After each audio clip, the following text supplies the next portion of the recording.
We have begun and will begin to stop moving federal funds into those states until they comply and they tell us and allow us to partner with them to root out this fraud and to protect the American taxpayer.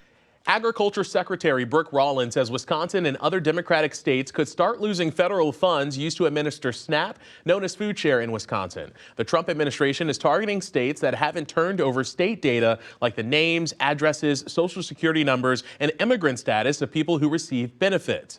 Democratic Governor Tony Evers defending the decision to withhold the data in a recent interview right here. Wisconsin has said no.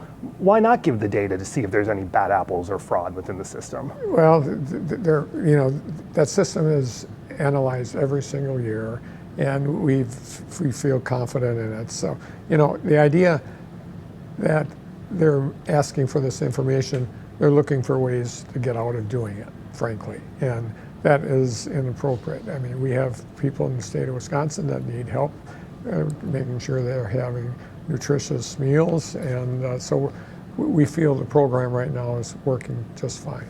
Our editorial partner, WisPolitics, reporting Republican leaders are considering an extraordinary session to address SNAP funding. With that, let's bring in Republican Congressman Glenn Grothman from Washington. Congressman, like always, it's great to see you. Yep, well, great to be on the show, as always, especially in this holiday season. Absolutely. Let's start there with the SNAP funding. I'm curious your thoughts on this. Should the Trump administration really start to withhold some of these administrative funds? Could be tens of millions of dollars here in Wisconsin if the state doesn't turn over this data? Well, absolutely. Right now we have about 41 million people in the country who are on SNAP. Do you believe that?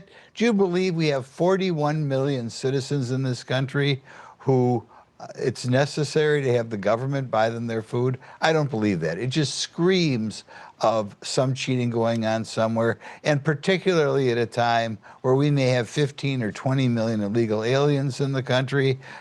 Absolutely, they should be turned over. And it's getting a little tiring.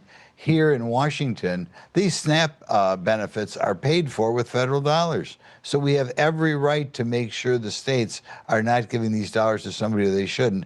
Let's shift to Obamacare subsidies, Congressman. There's still a lot of uncertainty about what may happen as this kind of moves forward. If a vote comes to the House, will you vote to extend the Obamacare subsidies? No, we need something a little bit more than that. We need something with it if there's going to be any sort of extension. It's very expensive. You got to remember the Democrat plan was another $34 billion a year, and already the government is borrowing 26% of our budget. So if they want to put some more money in there, let's have some cuts in some other places in the budget. So you would not vote to extend those subsidies. Is there a broad agreement on this within the conference, or where does the conference stand on this?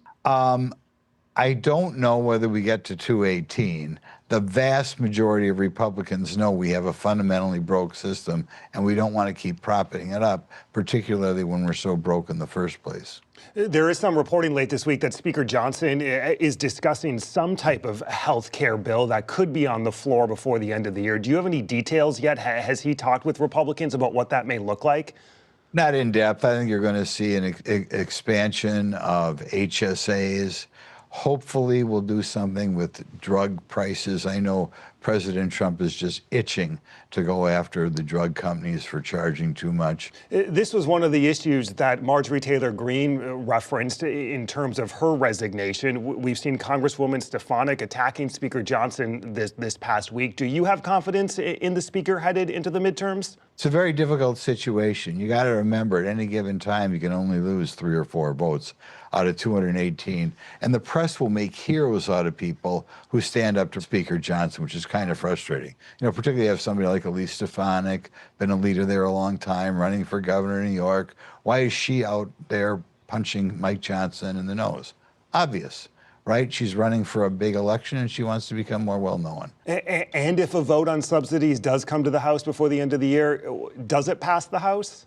I hate to guess. My guess is there are enough people there who will vote yes on anything that if it is the Democrat plan, I think it'll pass the House. I shouldn't say that, but you only need to add 3 or 4 Republicans to all the Democrats and it'll pass. So you think if a vote was put on the floor, the subsidies would be extended? I'm being a pessimist to say that, but because we don't have the money at all. But you know, you get 4 or 5 Republicans. Are we going to hold the line? I don't know. A busy final few weeks on Capitol Hill to round out the year. Republican Congressman Glenn Grothman. Congressman, hey, like always, we appreciate it. Thank you. Up next, the big trees from Wisconsin to Washington. The Wisconsinite helping decorate the White House and the lighting of the Capitol Christmas tree. 2, 1.